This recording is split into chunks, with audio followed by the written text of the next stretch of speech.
right? So this is why I firmly stand on the belief everything can be funny. You can make rape funny, abortion, pedophilia. I don't care what the topic is. Religion, race, creed, everything is on the table. Okay? In fact, the scarier it is, the more you should go over there. Mm-hmm. But it's like the scarier it is, the better you have to be as a wordsmith Yes. to be able to spin that yarn, Yes. right? Yes. Comedy is like Olympic diving in the sense that it's like if you tell a dick joke, that's like a 7. You know what I mean? No matter how good it is, the best it could be is a 7. You go up, you go down, we get it. No splash. Mwah, good job. That looks cute. Great dive.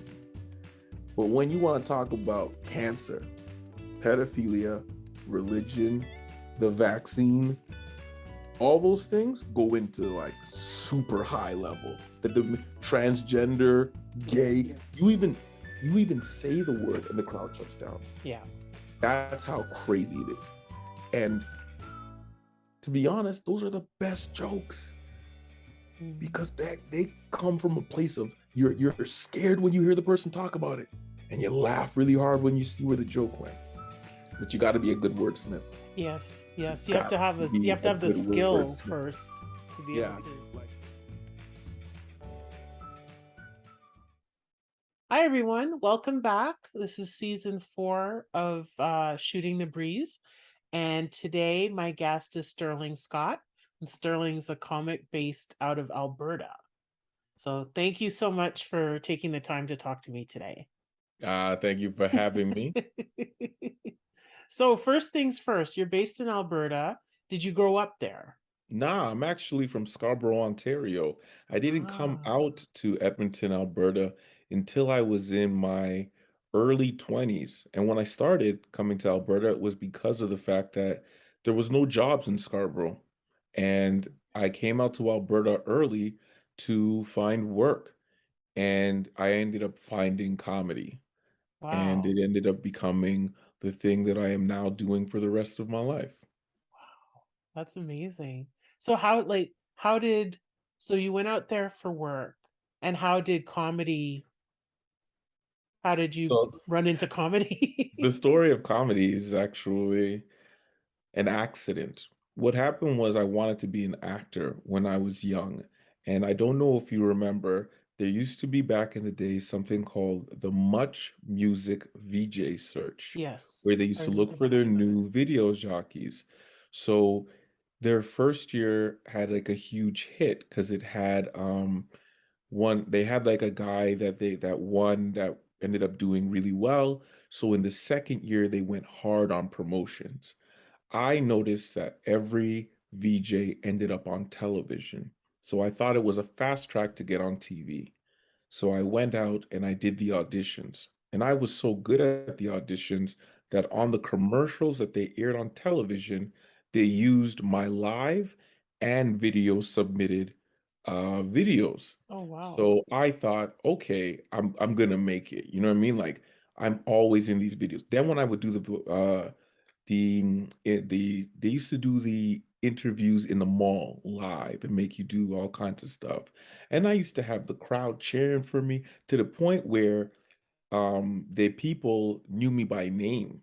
Wow. And when because I said I'm gonna go to every audition and annoy you guys. And by the time I went to my second one, they were like, "That's Sterling. Do you want to come up now? When do you want to?" They started giving me times. They're like, "What time do you want to go up? And when do you want to perform? How long do you want? Are you gonna sing?" So Wow. I'm like, I'm getting this. The TV show comes out and I don't make the cut. I had like a huge party. Everybody was at the house because in the commercials, they kept showing my videos. And even in the actual show, they would air my performances. And then when they got to the top 10, I didn't make the cut. Oh my God. It turns out the people I'd known way before in advance, and they were already in Toronto. I was depressed, I was sad, and my friends took me to a comedy show, and they took me to Kenny Robinson's Wow. Nubian Night, and I was sitting there front row, never been to a comedy show in my life, and we wanted to get drunk, but we're poor, and they were giving out free bottles of wine for anybody with a talent. And with no provocation, my friend shouts out, "My friend is funny. He's a comedian." And, we're young, we're dumb. They're like, "Who is?" They're like, "Me." They point to me. And I go, "Fuck it, I'm doing it." And I went up on stage. They don't do this anymore, but they used to do the talent show portion where anybody from the crowd, if they had a talent, they would go on stage. Really? That was in the old days, right? We're As the talking old day of 15 Nubian years Nights ago. of the Nubian show or in general In general, at no, sorry, nights? on the Nubian show only, sorry. Okay. So this was 15 years ago. So the Nubian show has evolved since. So I remember it was the DJ that they always have in the back and Kenny, and they brought me on stage and I told a street joke. I didn't even know what a street joke was. It was a joke that I heard, and not a lot of people knew the punchline, and it got huge laughs. I told the joke, and the crowd blew up. I'm then getting the bottles of wine and proceeding to drink the hell out of those bottles of wine. We finished the bottles of wine and we're drunk in the back now to go have a smoke. And John Paul is there. It's his birthday tonight at Nubian Night. And he's drunk. And he says to me, "Hey, are you a comedian?" I'm drunk. I say, "Yes, I am. And I'm a comedian from Edmonton, Alberta. That's why you've never seen me before." Oh. And he goes, "Okay, how long are you in town?" I lived in Scarborough at the time. I'm completely drunk and lying. And I go, "Well, I'm here all month." And they go, "Would you like to be on the next show?" And I go, "Yeah, of course." And my first show ever in my life was Kenny Robinson's Nubian Night. I bombed horribly. I bombed so bad, I didn't get to perform on that stage again for another 9 or 10 months before I was allowed back on that stage. But you Wow. see, the thing was, I lied my way on stage. And when I got off of the stage, the one thing that I learned was that I didn't have respect for the art form. And that's what a lot of people don't realize. When you watch a really good comedian, they make it look easy. They make it look as if you can do the same thing. Your gestures, the small little things that you do, all of us, a word, a Yeah. look, a smile. How is this crushing? I can do that. And that was my mistake. I thought I can do that. Yeah. Now, it's not that I couldn't do that, it's that I didn't respect the work that requires to Mm, get there. yes. I That's the did try yeah. to write jokes. I did, but I was so nervous and I panicked so much. Ugh. Even the thought of this, I can't even, it makes me curl. I panicked so much, I decided to perform in a Trinidadian accent. And I tried to do like a combination of like DL Hughley meets like Doug Stanhope. It was terrible. Like I was trying to insult people in the crowd, like I told one guy, "You're so ugly, all your girlfriends give you receipts." Um, and then I try to tell a joke about how, I watched somebody have a baby and like how the woman like pooed on the baby, and so like the doctors were in there, and it looked like, I can't remember, but there used to be like a dance. I can't remember the dance, this is long, but it was like a side to side dance, and so like I was like, and then they're doing this thing dance to get out of the way, and I did terrible. And I then moved to Edmonton in the summer. And I was like, "You know what? I know why I bombed, and I now can fix that." And I sat down and I worked on the jokes. I watched a lot of comedy, and I began my career in Edmonton. My very first show of all time was Nubian Night, but I started my career in Edmonton. And I just started going out. and failing miserably until I found the ability to take what is funny between two people in a conversation and translate it to put on stage to make it funny for 400 strangers.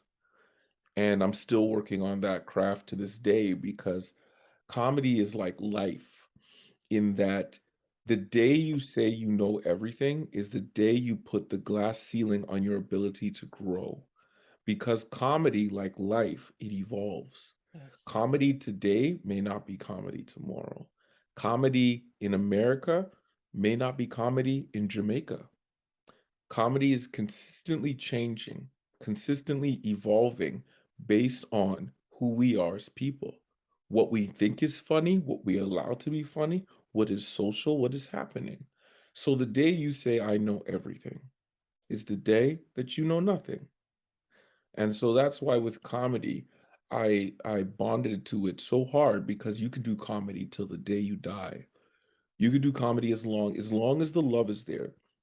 You can do it. Unlike athletes who play until they're 30 and then they have to retire or 36 and when they're 40 they're making fun of them and calling them ancient. In Hmm. comedy, when you hit 40, we just say welcome. Like, okay, now you're, if you've been doing it for, 10, 12 years and up, and now you're here 40s, you're now being welcomed in. It's like, oh, you just got broken in. Because, when you hit that 40-year-old mark, if you look at all of the greatest stand-up comedians you've ever seen, in the exception of Eddie Murphy, who recorded those specials at 22 years old 22. and 25. Um, every comedian you could ever think of was in their mid 30s to damn near 70 when they were at their peak and prime. And that's because they are constantly evolving their art, but also you're evolving as a person. Yes. Step one was learn how to be funny. That's step one. But as any good comedian will tell you, once you learn how to be funny, that's not enough. Being funny is okay, but what's funny to you? What's important to you? What are you saying? Why are you even saying it? Why are you here? When those questions start to arise, you start to see the act evolve and change. And that comes with maturity. And Hmm. comics, being immature individuals already, it takes a little longer for us to mature.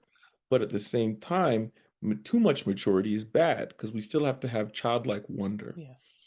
Because we have to be able to not take ourselves and society so seriously. Because some of us do satire comedy, you know.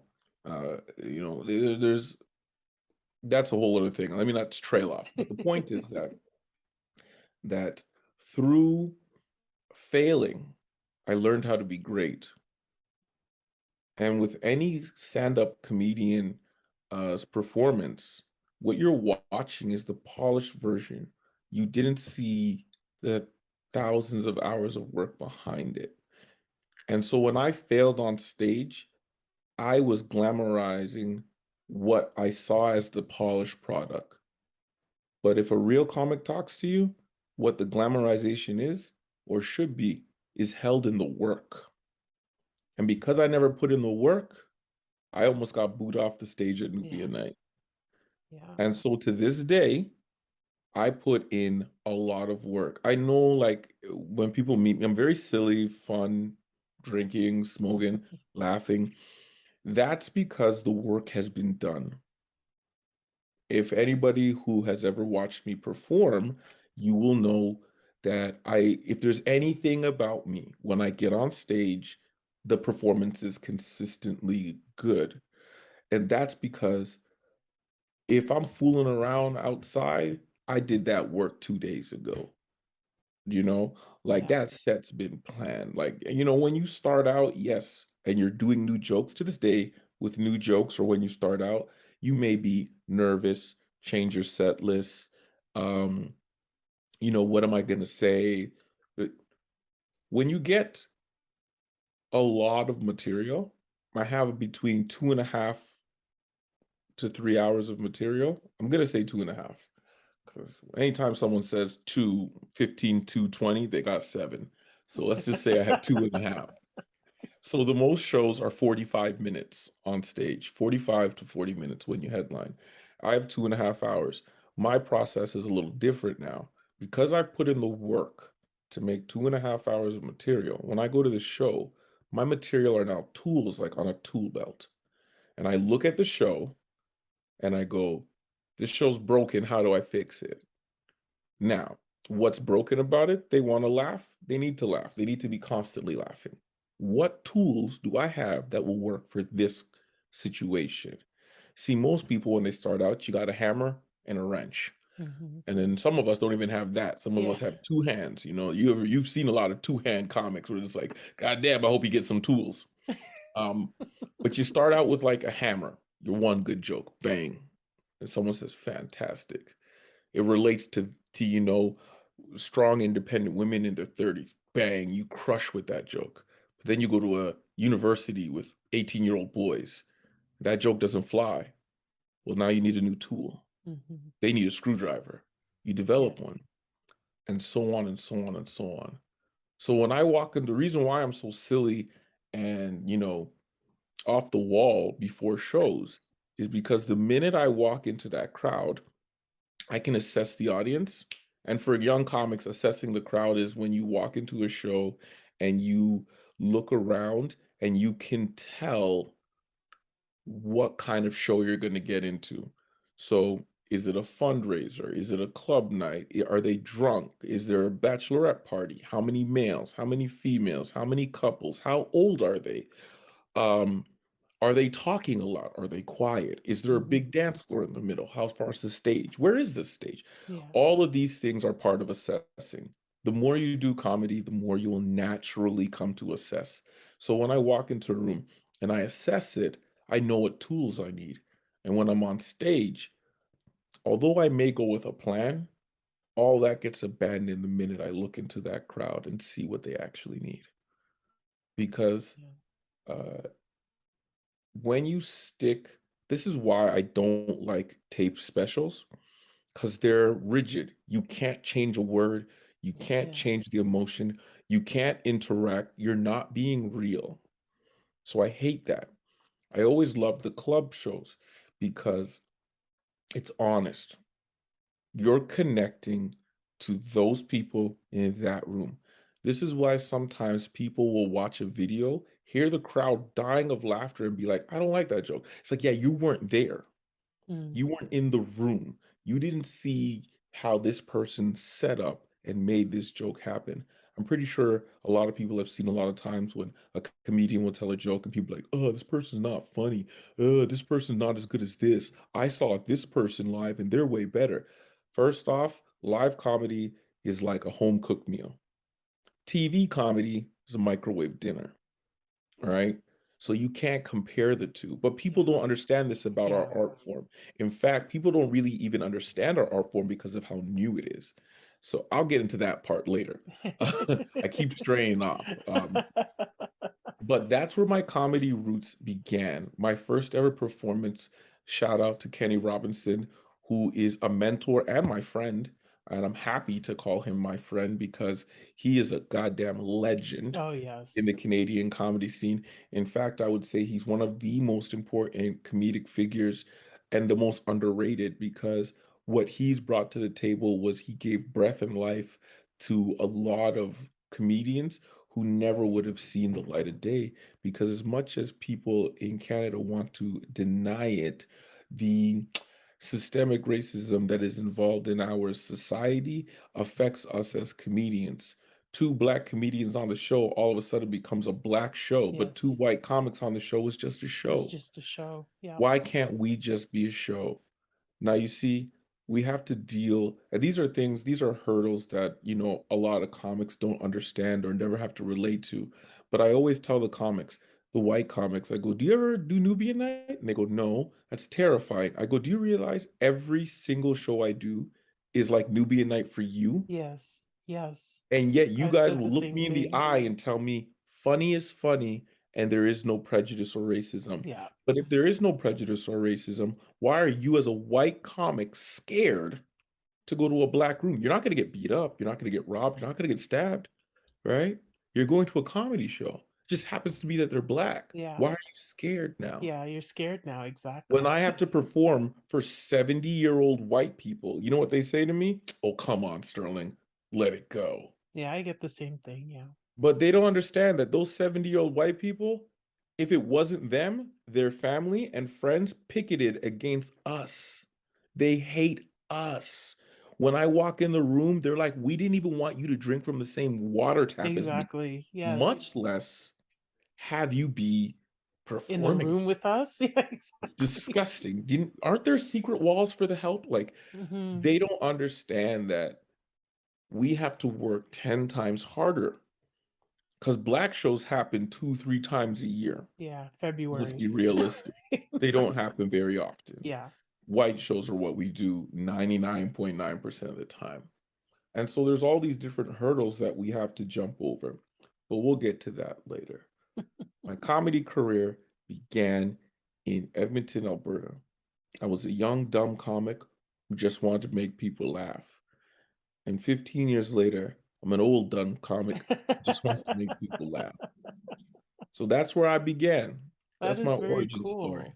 That Yeah. is very, very cool. So you said that the very first show that you did in Toronto, you were out with some buddies. What Mhm. was the first show in Edmonton like?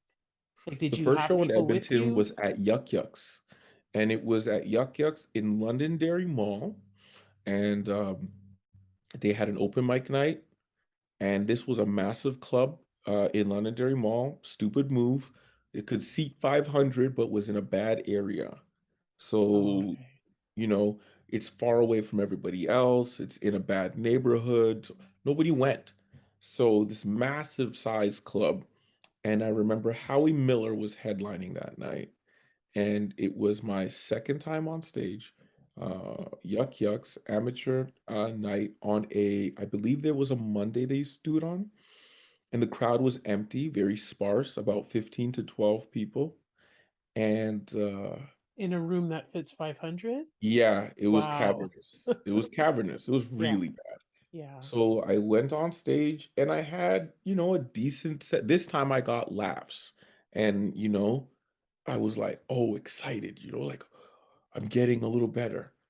Um, I didn't have any guidance or mentors. And being the young black comic who's an amateur, it's already hard enough as it is to get on stage, period. And in Alberta, they only had a small amount of rooms. So in my first year of comedy, I only performed 12 times. I was only allowed on Wow. stage once a month. And Wow. so nowadays, comedians in Edmonton brag how they do up to 100 shows in their first year, which goes to show how much comedy has changed and how much it's boomed and evolved in Alberta since I started. When I started, you had to take that 5 minute set and you better go home and rewrite and rewrite and rewrite and rewrite for a month. Now, it had negative effects because of the fact that you have to be on stage in order to sharpen that blade to become a great comic. But it gave me a benefit. It gave me the benefit of having to perform in my head. I had to learn how to perform, see the audience, every audience, and have them all in my head, be on a stage and start telling the jokes and seeing this audience and letting them react. What that did was it allowed me to self edit.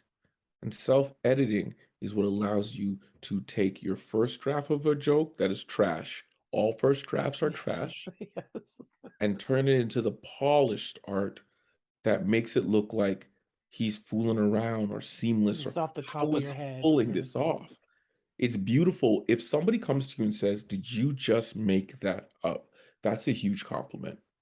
That's a huge compliment It is. because they feel like they just experienced something that just happened. Yeah, It just something it spontaneous. Yeah. wasn't. And the thing is, what's beautiful about that is in the small rooms, you can have that. You can't have that on the big shows. Like when you do stadiums or anything over 3,000, it's now an act. Now what's good, that's another thing that you learn as you grow, especially to all young comics listening. You can't perform the exact same way in every single room. It changes. Yeah, When you're in a I'm room learning with that less now. Yeah. people, you perform with less energy. When you do too high energy, it sounds like you're yelling at them. They're going to feel like accosted and they won't respond. Yes. When you're performing in a noisy crowd, you have to perform loud. You can't perform meek and timid because they don't really care that Yeah, you're they're there. just gonna So if you overpower don't, you. Yeah. right. And if you're a comic who's like, hey, how you doing? Da, da, da, da, they don't care. They're not going to care. Now's your time to be loud. So you see, the quiet comic would have crushed in the little room, and the Mhm. loud comic would have crushed in the big room. But unfortunately, that person was in the wrong place at the wrong time and now thinks they're not good. So you see how our art form is so difficult, Yes. and why I'm like, I want to touch on these things to let people know, hey, listen, comedy is complex. It And until is. you find your voice, you will not really know who your audience is. And when you don't know who your audience is, you can't be offended by what they say. If they don't like you, they don't like you. You're not their cup of tea. Steak tastes delicious, but it'll never be eaten at a vegan restaurant. Right. Does it mean that Right. the steak was not good? No, it just Just means you're meant the it's not wrong for them. place. Yeah. So I learned how to self edit and learned how to fit in the right place because I had to start out performing in small rooms.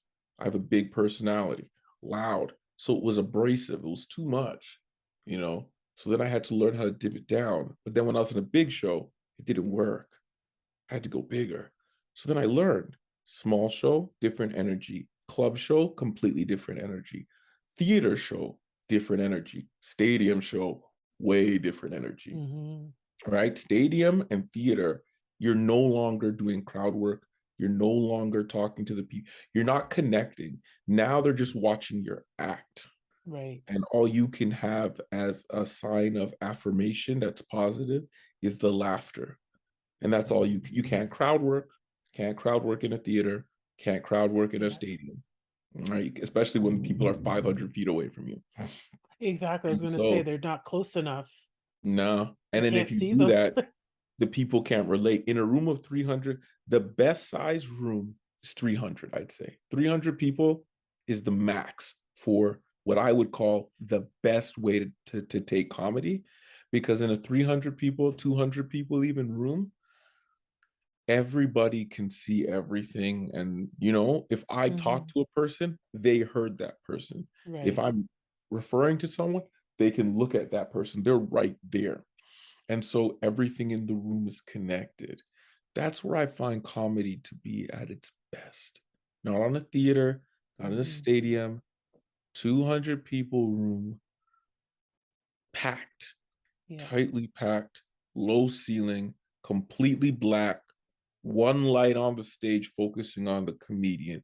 People keep trying to do TV shows and all kinds of weird shit to make comedy digestible and acceptable to the public. The problem is they're putting on trash comics, and they just don't know how to pick. They don't know what good comedy is. They look at Instagram followers, Yeah. Looking at the wrong popularity things. with other people, but they don't really know what good comedy is. And so what happens is they try to do all these frills. Comedy doesn't need any of that. Good comedy needs low ceilings, tightly Yeah. packed That. room, completely black, one light on stage. That's Yeah. The it. intimacy. It's very That's intimate. Yeah. it. Yeah, man. And I wish people would understand. You know how many shows I've done where, oh my God, they'll do all kinds of weird things. You ever have a show where they go, oh, we're gonna put a band on before you? Yeah. It's like, please don't. They don't understand, but you see, that's Yeah. the thing though. They don't understand how bad that is. Yeah. When you put a band on, you've created a different set of energy. People that go to watch bands talk. Yes. Comedy is like Yes. watching a movie in a movie theater. You have If you watch a movie in a movie theater, you're not even supposed to take your cell phone out because people will be like, Yes. your light distracts me. And people I'm understand enjoying this that for the movie. most part. Yeah. Right. But in a comedy show, people don't understand. It's the same thing. And so what happens is the moment you look at your friend to be like, what drink are you buying? Everything I'm saying here, you now lost. Now when you come back, You're like, "What did he say?" "Oh, he's not funny. I don't know what you missed the punchline." You know what I'm saying? So that's why it's like it really important to understand that comedy doesn't need all those frills. It Hmm. just needs a good comic. A good You comic, don't yeah. need no big hip hop show or no concert or no light show or none of that, man. If you're a good comic, you just need a mic, a stool, and the crowd. Yeah, it's It true. It's That's true. purity. That's the purity of it. Yeah, I Yeah, man. agree. I So yeah, agree. that's where uh Edmonton, getting back to the point, I drift a lot. Edmonton, getting back to the point, my first show at Yuck Yucks was a very sparse show, but because of the fact that I got laughs, it gave me confidence. But it also, because of the fact that I had 1 month to my next show, it gave me time to edit. Self-editing is one of the most important things in comedy. You have to learn how to cut the fat. You have to learn to be subjective to your own self, and you Hmm. have to be your own toughest critic. And you have to be honest. You can't have what they call in the industry tin ears. You can't go on tin ears is it when you tell a joke and one person laughs and you go, I killed. And it's like, no, no, no, no, no. That one person laughed and they're probably laughing at the fact that you're failing. You have to be able to understand when a joke is actually working. There's a difference between uh, getting a laugh and killing. There's a huge difference. Oh, for And sure. a lot of comics have, I'm pretty sure you've done this in your career because I've seen you before and you're a very talented comedian. Um, there's comedians who will come up to you and be like, I thought I did great. And then you went on and erased my entire set. Like I don't even exist anymore. And it's like, yeah, there's different types of laughter. There's, oh, that was nice. Yeah, And then there's like, oh my God, that was hilarious. And then there's my favorite, where it's tears, no sound. yeah, yeah, where they're choking almost or dying. Yeah. Oh, My yeah. favorite, my next favorite is when you're done, when because like that's when they get that relief, like Yeah, that was like a good laugh. They, yeah. there's different types. That's so true. I And love you, my one of my favorites is when I can see someone and they're like this. yes, I love that. I love I like the love it. non the non-sound. Yes, Uh you hit a different yeah, level. I love it. You I hit a love it. different level, and it's a beautiful thing, and that takes time to learn how to build. So having a month in between, um, and obviously going to a day job wasn't ideal, but I used it to the best of my abilities, and that's something that all comics should understand. Whatever your situation is your situation. You can't look around and say, well, they have this, so that's why they're there and I'm not. Mm, You have to grow and evolve out of that because that mentality will always hold you back. yeah. If you're not happy with where you are, move. If you're not getting, if there is no stage time, create it. If you can't create it, okay, how much do you really love this art form? This isn't a long, long, long ride. I am 15 years in and I am just, a regular guy, pays his bills, and that's about it. Like I just have a regular life. Like I'm not, anything special. And that's after 15 years. And so if you're in comedy for the money, leave. Yeah, It oh ain't yeah. it anytime someone comes to me and they're like first year in, second year in, and they're talking to me about how they can make money, I know they won't last long. Because even at 5 years, nobody gives a fuck who you are. In fact, at 5 years, you're just we just go, okay, so you started, Yeah. like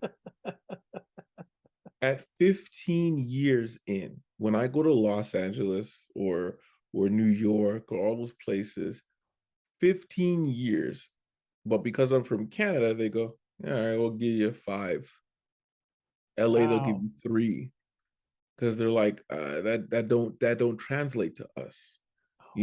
They're used to superstars and stuff like that, so they're like, I don't really know, why don't I know you, you're from Canada, we don't know. No, I'm like, oh, do you watch CBC? And they go, no. I go, well, then you ain't go see my shows. Like, Yeah. what do you want from me? Do you have Crave? No. Then you ain't go see my shows.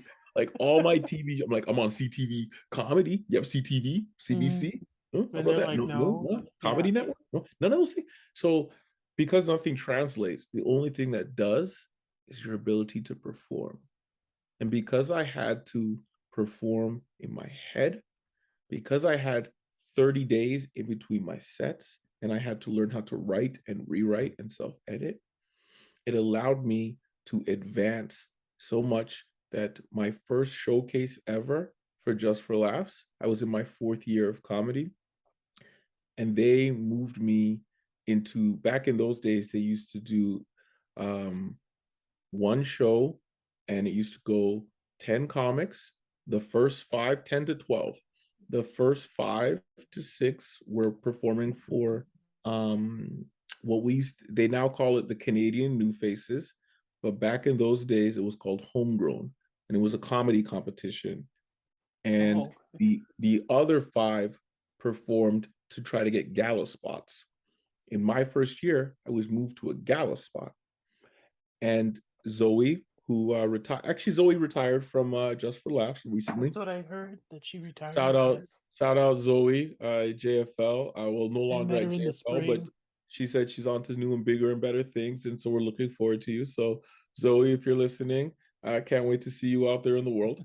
Um, Zoe goes to the manager at the Laugh Shop in Calgary. Who is Sterling Scott, and why is he so deep in the lineup? Because I was second last. And they go, "You've never heard of Sterling Scott?"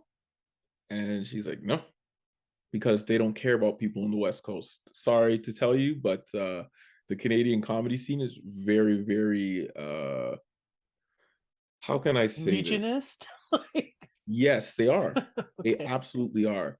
So they When they used to do favor what, homegrown, like yeah, Central they and only pick Eastern? Toronto. Yeah, they just want Toronto people because they're there. Well, they don't care Wow. about what happens in the West. In fact, many years have gone by where Just for Laughs wouldn't even do showcases in certain provinces.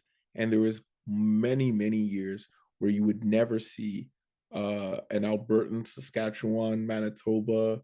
You wouldn't see Really? any of those comedians at Just for Laughs. They would actually send Toronto comedians and say they were from our cities. They used to do that. Yeah. Wow. I had Um, no idea. yeah, so like, you had to learn how to grow and be able to perform in all spaces.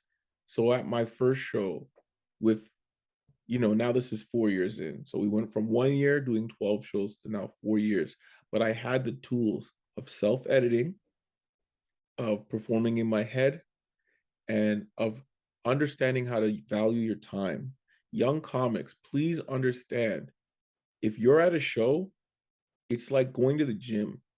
You know what I'm saying? Do your best or you're wasting your time. You're wasting the time of the audience, Yes. you're wasting Yes. your time, and you're Yes. wasting everybody else's. So I learned that because I didn't have a lot of it. You And had to make so, the most of the time that you got. Yeah. exactly, yes. And I wish now I do, on average, I perform about 3 to 4 hours per week now, on average. I don't even say shows anymore. I used to say how many shows, but in a day I could do 3 shows, but they're all 5-minute spots, Oh, I you see. know? I see. Yeah, So that's a big differentiation. huge Shows difference. versus time. Yeah. Yes. So if you go, "Oh, I perform 5 times a week," and I go, "That's dope. You perform 30 minutes, at best." Yeah. Right? Whereas I have more time developing the act. Have you ever done an hour yet? No, It's no, exhausting. no. 1 hour? I'm consistently doing 20 now. I'm working towards Yeah. 30, and Your 20 first minutes is hour is exhausting. literally exhausting. Yeah. Like, you're sweating, you come off the stage and you're tired. And you're like, if you have to do 2 shows, you're like, "Yeah, I need that hour and a half break." You honestly give of yourself emotionally to this audience. If you're a good comic, I find you give to that audience. You feed, you pump the energy out of your blood right into that crowd. but now you're tired. And they go, do it again, Yeah, you 10:30. gotta do it again, and with the And you're same like, I don't want to do intensity this and the again. same energy, yeah, Right. The same yeah. energy. And then Because you're you like, can't go up there and be like, blah, blah, blah." You gotta yep. bring it, yeah, Nobody cares if you're yeah. sick, if you're tired, if you're angry. Nobody cares. Nobody cares. And these are things that I wish young comics understood and learn early. Some of them aren't cut from the cloth, and they give up way too much time and take up way too much space. But when I performed at Just for Laughs and I was moved to second last in the lineup, I performed to the point where they thought I was showcasing for a gala. And I ended up getting homegrown on my first try. And Wow, in my first year, my first year of showcasing, I got Just for Laughs, the Winnipeg Comedy Festival, and Halifax Comedy Festival at the same time. I got wow, all in 1 year, in my fourth year of comedy. that's And amazing. so what people saw was, oh my God, this guy's only 4 years in. How the hell did he pull that off? What they didn't see is for Yeah, four hundreds of years, hours I of had to put hours into working. I genuinely, once I walk out the door, the work has been done. And so if you see me in public, I'm very silly. I'm very celebratory all the time. Let's get drinks. Who's getting a drink? You want to do I remember I was there one that? time. So it's like you would never look at that guy and think he puts in 8 hours of work to do that show. When people go, well, how much time do you need to get ready for a big show? It's 6 hours. 6 hours before the show is when I start working. And uh I don't know how many people put in 6 hours of work to go to work. Yeah. Welcome to the world. You know what I'm saying? But there's a lot. There's a lot. Yeah, there's a That's lot that has why, to go into, yeah. right? That's why I'm so free when I'm out there. The only time I need to not be that kind of free anymore is the moment when we have to flip that switch. You know what I'm talking about? When you have to turn from the person to the comedian, when you're Mhm. like, hey, I'm about to go on stage, I just need a second. Yeah, And yeah. it's like that 1 second where it's like, I'm Yeah, now no I'm longer, ready you know now. what I'm saying? You need Yes. that second. You need that. Let me switch. I mean, you could do it on stage, but it's like it's rocky for the first 5 minutes. You need that. Mhm. Okay, there's the switch. I'm Yes, now a comic. I'm yes. now on. I'm on. And now when you go on stage, now the crowd working and everything. You know what I mean? Mhm. 'Cause And we all I, do it in a different way. We all do it differently, like, some yeah. people need, like, an hour before of just, like, being quiet and in their own thing. Some Mhm. people just need a few minutes. Like, I usually go off for maybe 10, 15 minutes before I go on, like, halfway through the previous person's set just to reset Yeah. myself, and then I'm ready to Mhm. go, People don't But get like you that. said Some people, beforehand, like, I've also put work in before I've even gotten to the venue. So I'm, like, partly there, and yep, I just need that, that last 15 minutes to just, yeah. so everybody does it Exactly. differently, yeah. That switch. It's the switch over. It's the becoming the comedian because you're not on all the time. That's disgusting. Yeah, you can't Anybody who's be. on all the time, they're annoying. But Mm, like once that switch is flipped, you know, it's like the adrenaline starts pumping, you know, your brain starts moving at a speed so fast that you produce words faster than you can even think them. Your senses are heightened. People don't get these things, yeah. Yeah, they and think it's just like, "Oh, get up there and do whatever," and it's like, "No, right, it's so much more involved than that." right. And so now, coming off of getting Just for Laughs, I was still an inexperienced young comic. Realistically, I had a fire 30 minutes, but that was about it, you know, and there was still so much more to learn before I got to where I am right now. And there's still so much more to learn because Mhm. comedy, we are sitting on the precipice of the comedy as it evolves again. It's taking shape again. Like if you go back to the 90s, it was different from the 80s. And if you look in the 2000s and in the 2020s, it's hard because we've come into this age of don't talk about me.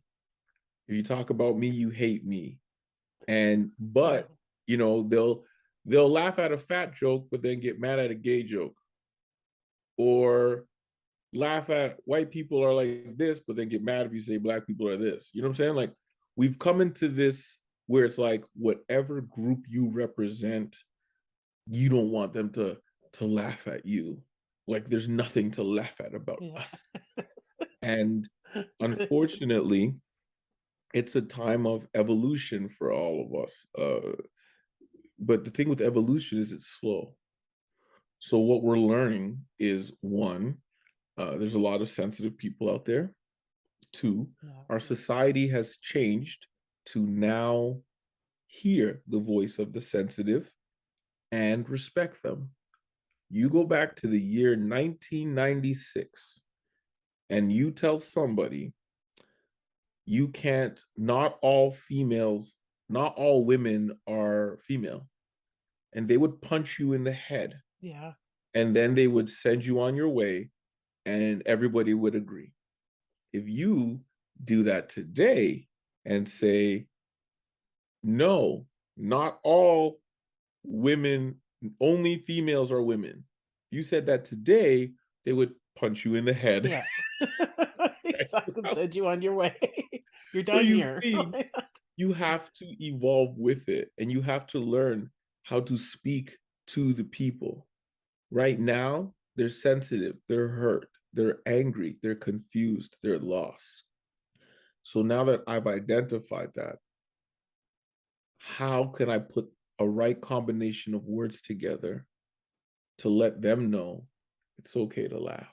Yeah. And that's what makes you a wordsmith. You have to take all the words that the English language has and find the right combination to elicit an emotional response out of a human being every 30 to 45 seconds. That is Yeah. insane. Exactly. And a human being that you don't know. Mm. A room full of Yeah, complete strangers. it's it's crazy what That's the we thing. do. Like when you But put it that way, it's like, why do we do this? yes, Like, oh I my just, God. But yeah, you're if my doing mom that. hugged me a little bit more, I wouldn't have this. I need attention. Every comedian, every comedian in the world has the look at me Yeah. gene. That's what I Oh, call for it. The sure. look at For me sure. gene. We all have You're it. think about it. You're on a stage with a microphone and a spotlight. You're literally saying, "Look at Look at me." me. No one else is on the stage with you. I love when people look at me and listen. Look at me. Look at me. Yes, look at me. Look at me.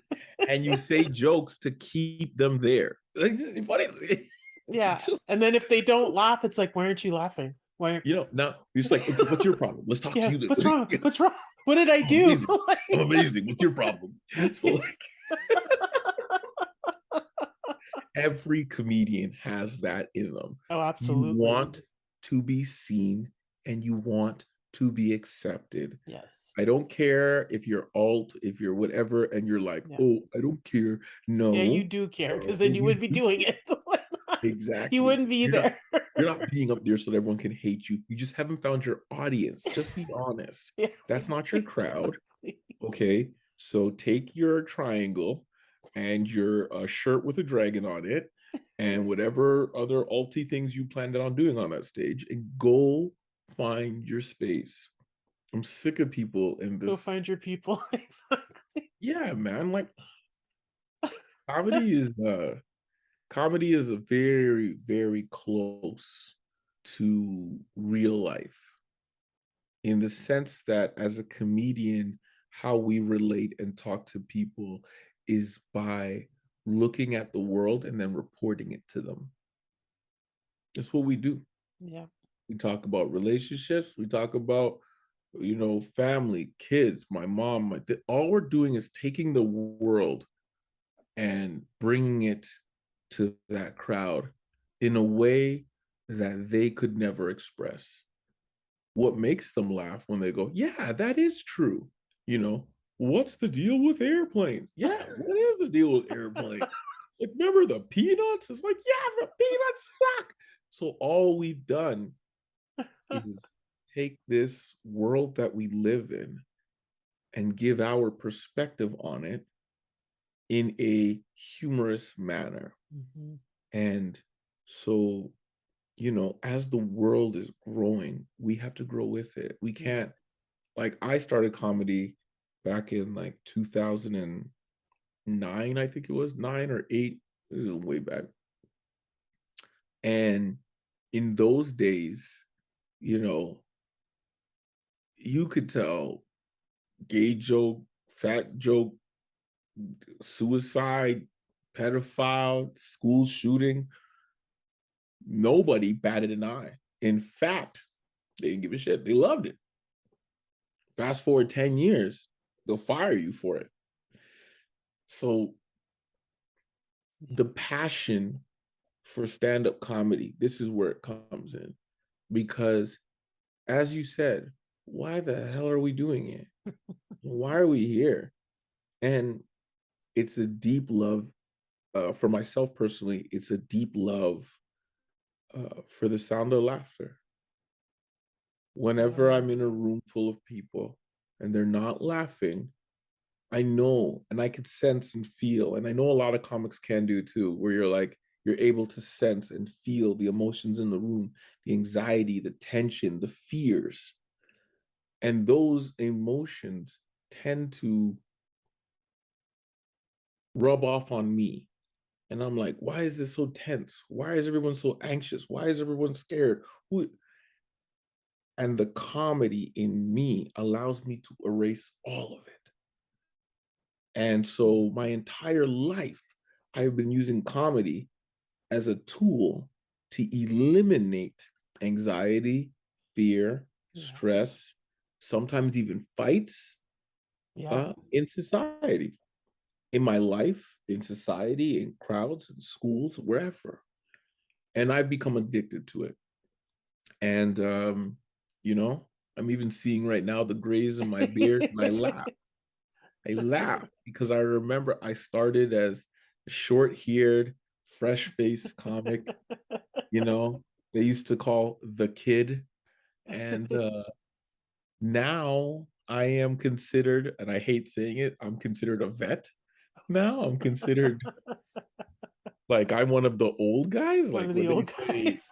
when they say, yo, you gotta bring out an old experienced comic. Now I'm the one that comes out like, like an old lion coming out of a cave. Tell you Big this much, stretch. man. And it's funny to me because I still feel like a child. I still feel so young, and I still feel like there's so much left for me in comedy. And I'm so happy that I chose comedy. I mean, I wanted to be an athlete, and I'm envious of singers. I think singing is the absolute Oh, me coolest thing too. in I the can't sing world. to save myself, but oh, I wish I I could. I wish I could too, but Yeah. I can't. Yeah. And I love singers because I love eliciting emotions from people, but the only emotion that we pull is joy. We pull Mhm. laughter. We pull joy. Yeah. That's what we do. Sometimes shock. I can't believe you Yeah. said that. Mainly joy. Yeah. Music could bring Pulls everything. everything. Everything. You know I've what been I mean? moved to tears by music. Yo, real talk. Yeah. I was watching a Netflix show and it was supposed to be a horror movie, and it turned out to be, with the soundtrack and everything in the background, one of the saddest TV series ever. And all, Oh. yo, what is it called? I'm gonna find it and tell it to you. But yo, when I tell you, yo, the music in it and the way they play it, like that little piano, boom, boom, boom, boom, boom, Or boom, the there are boom. movies where it's just one key, ting, ting, Yes, ting, ting. I'm yes. like, And it's a 17-year-old girl talking to another boy who has terminal cancer about going to prom, and they're just bing, bing, Ting, bing, bing, ting, bing, and ting, it's ting. and he's It like, sounds like huh? it's one of those little toy pianos. Oh, yo, and I'm like every ping was a teardrop. It's like ping, Ping, ping, Ding, ping, ding, ping. ding, ding. I know exactly. So, like, music has always been Oh, my yeah. absolute I'm jealous of all singers, but I'm so happy that I get to do this. When you do a good show, and I mean a good show, like you walk into a crowd, they're having a good time. They came to laugh. There's a big difference between the crowd that comes to laugh and the crowd that shows up expecting you to make them laugh. Yeah, There's a big different energy. for sure, for They sure. come to have a good time. Which, by the way, if you're a crowd member and you're watching this, go to shows to have fun. Don't go to shows to criticize. What are you doing? Yeah. It's Stay when you home if have that's sex, what do you you're pull out gonna a do. checklist and check them down and be like, "Oh, I didn't like the way you did this." No, comedy. You get out of comedy whatever you put into it yourself as the audience member. So if you go to Mhm. have a good time, understand that person on stage is just trying to make you laugh. So once you understand that and you're like, he's being silly, yeah, laugh. Yeah, You know what I'm saying? But once you do a good show, the feeling you have when you come off stage is so high that you don't come down for like the first hour. I would say at least an hour. You feel like you're floating, like you're on yeah. air. It's one of the biggest drugs I have ever become addicted to. Oh, That yeah. feeling. Like I can't even sleep.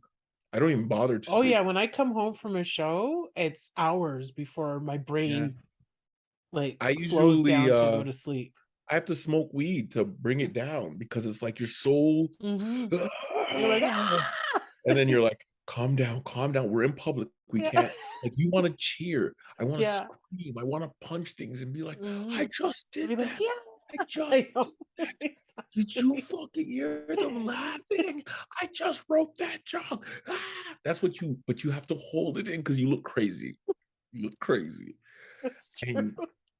And that feeling, that rush, like I've literally gone to bars or shisha bars, hookah bars, smoke hookah or smoke weed to just come down. Liquor just sends it to the roof. It's way too much. Mhm. I start talking too much and I still think I'm funny.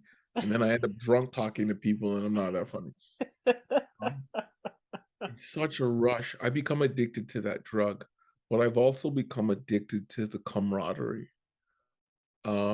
When you meet comedians when you're young, you're all friends, but it's like going to war. Some of y'all ain't making it back, you know? Every time you go to the club, there's always one less comic, one less friend, one person who got a day job, moved away, got married. My wife don't like it. I got pregnant. And you lose them like soldiers of war. Yeah. I told a young comic, I don't even want to know your name till you're in year 5 because you're just wasting my time. Mm. And he was like, "What? Year 5?" But what he didn't realize is I'm like, "This game is for life. Like, we're soldiers for life." So, I mean, how long have you been in comedy? I just passed 3 years. Okay. Yeah. Take a picture at 3 years with all your comedy buddies. Take a look at it 10 years from now. Some of them will be dead, some will Yeah. be gone, some of them will quit. You know what I'm saying? There was a picture of us celebrating in my 6th year of comedy. It was celebrating a show. There was 45 comedians on stage. We took a picture. I looked at that picture recently and laughed. There's only 7 comedians still active in that picture. 7 out of, like, 45? 7, 45, yeah. Yeah. They used to do 30 people shows at that place. And now nowhere you Wow. could do those numbers. And it's a war, you know? And the Wow. camaraderie is built through, we understanding what we have to go through. And then we travel, you know? When you start traveling, you're no longer with those young friends. Those young friends travel, you travel, and you guys both become great comics separately. Mhm. And then one day you go to a festival and there they are. And you get to see not just them, but their work. Nothing makes me happier than watching somebody I haven't seen in a year crush with new material. Oh, because it's like I cheer on the growth. I will never I'm a very harsh critic of comedy, but I will never not give roses to the people who are killers. Like, if I say you're a killer, you're a killer. Like, off the top of the dome, Ivan Decker is, if you ever see him, absolute killer, certified. Any situation goes, killer. Uh, and when I see somebody who does that, like Sonny Dollywall. Oh my Oh, God, he's that yeah, guy he's is good. funny. Naturally funny, off the top funny, and stupid handsome, ridiculously handsome, 6'4" and He good turns and looking he as smiles. My sin. sister, like, fell off her chair. Yeah, he's stupid handsome. He's ridiculous. And then he's got this beautiful smile. And then when he hits the stage, it's just like, that's the guy I want to hang out with in high school. Like, I give roses. You know what I'm saying? Arthur Simeon, fuck Oh, out of yeah. here. You want to go to a show and feel like you're trash? Go listen to Arthur Simeon kill in front of you. Because you'll be like, what is happening? What is happening? What is he even talking about? I'm dying here. So you see, like, I have no issues giving them roses. Um, but I will say that nothing is better than watching those same people develop and grow and become better. And so when you watch that and then we laugh, we talk, and comedians are funny with friends too, like, we've always had to be the life of the party. When you are sitting down in a circle of comics that are all the life of the party, it's the best feeling in the world to watch these professionals. Like, you'll make a joke and then watch that joke bounce around the circle, and it gets better as it goes around the circle. Yeah, Because when you talk with regular people, you tell the joke, they laugh, it stops. and that's They it, wait for yeah. you to do another one. They go, ah, The uh-huh, comics were all tagging each uh-huh. other. We just keep adding Yeah. tags And they to just pass it around like an amazing ball. And then there's that always that one comic that'll say something and they pop the ball. And then we all make fun of them for popping the ball. And then we pass around that insult. It's so true. Comedians are way It's more so fun to true. talk to. And the understanding of being a road dog, the understanding of what it goes through. When I say to somebody, yeah, I got a corporate with a 50-foot dance floor and a bunch of old white people, they'll go, ugh. And then people be like, yeah, but you're getting paid so much money. And like, you don't Yeah, listen, I'm not here for the money. I'm here for the funny, yeah. you know? If you offered me $3,000 to do a bad gig and there was another good gig for 2,500 and it was like fire, I would take 25. I would take a Yeah, $500 pay cut to not go to same, that show. same. And people will go, what? And I go, Yeah, you don't do what we do. I don't know exactly. what it is, but there's nothing worse than that feeling in your stomach for a bad show. You ever had that when you're like, it's gonna Yes. be bad, and then but it's gonna be bad. Everyone knows it's gonna be bad, but they're looking at you like you have to be good, and you're like, yeah, but this sucks. This All of whole it sucks. situation Like, sucks. it's why is Why it do you all on believe me? me? Like, Yeah, the lights are on. There's a dance floor here. yes. Nobody showed up. The DJ's on stage with me. I don't understand how you want me to. And then they'll go, well, if you're funny, it'll work. Listen, I can be good in bed, but I'm not going to be good standing up in a telephone booth naked in front of people. You know what I'm saying? Like, Exactly. Need the you right got to give environment. me what It's true. I need to be good. Yeah, And so, yeah. like, you know, I don't people I don't wanna ugh, ugh. I feel it in my stomach, like, I feel it in my you ever walk in and it's like, you're the comedian and they go, "There's a comedy show?" And you're like, "Oh." Yes, yes. Yeah. I walked into a bar in a small town and there was 8 people in the bar and there was no posters, no nothing. There was a white piece of paper that was printed off from a fax machine and it said, "Comedy show tonight at 8." And I walked into the bar and I was like, what the fuck? And you know what they said to me? Did you bring your own mic and Oh, speaker? oh, jeez.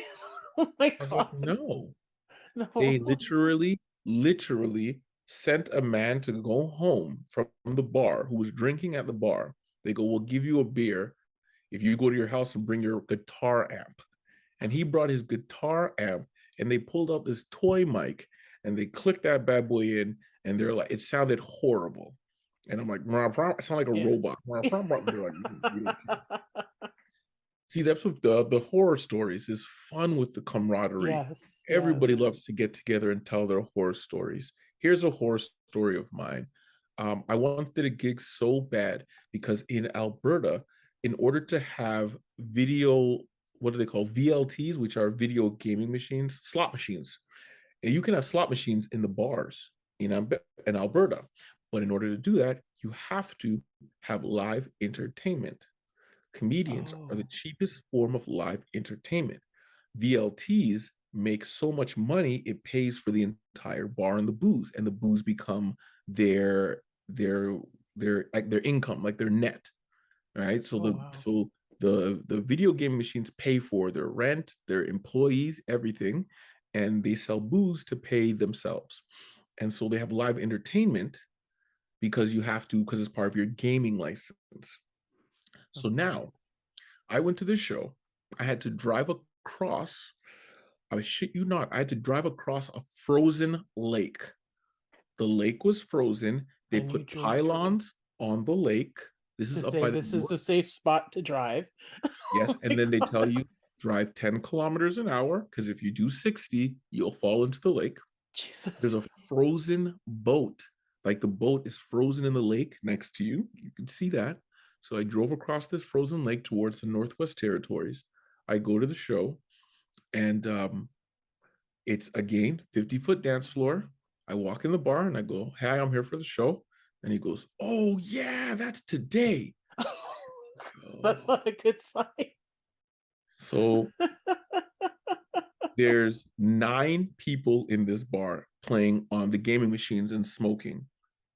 That's how crazy this place is. You're not allowed to smoke indoors, by the way. No, These exactly. 9 people are smoking cigarettes. They're like, we don't give a fuck. We're smoking. I say to the guy, "Where do you want me to perform?"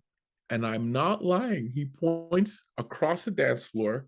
He goes, "There." And I mean, against the wall? And he goes, "Yep." And I go, "Where's the stage?" "None." That "There's is no the stage?" stage. He goes, "No, there is no stage." And I go, "Well, where's the mic?" And he goes, "You need one?" Oh I go, my "Yeah, that would be great." He pulls out a karaoke machine. Yeah, the one with the colorful lights and all yeah, that with shit. the disco lights on it.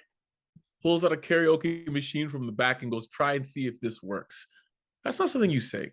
So I go and I No. plug it in, and it works, but it's terrible. You got to go close. So I go, I go, "Hey, 9 people, there's a comedy show going on in 10 minutes. Does anybody want to come and watch the comedy show?" They don't even look up from the They machines. didn't even look at me. So now one young guy was on a date and he's at the bar with his girl. And he goes, "Yo, dog, I'll watch the show.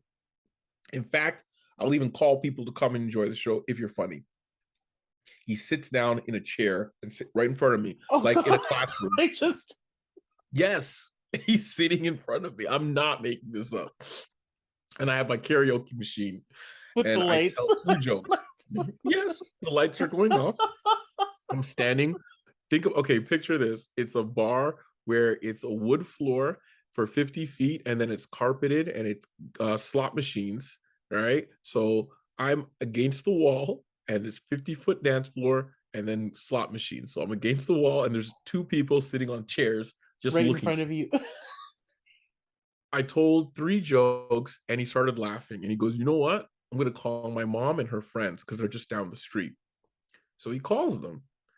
Um, 10 minutes later into my act, the side door kicks open. I'm not exaggerating when I say kick. A Like foot came flies through the door open. first. Their foot came through the door, literally.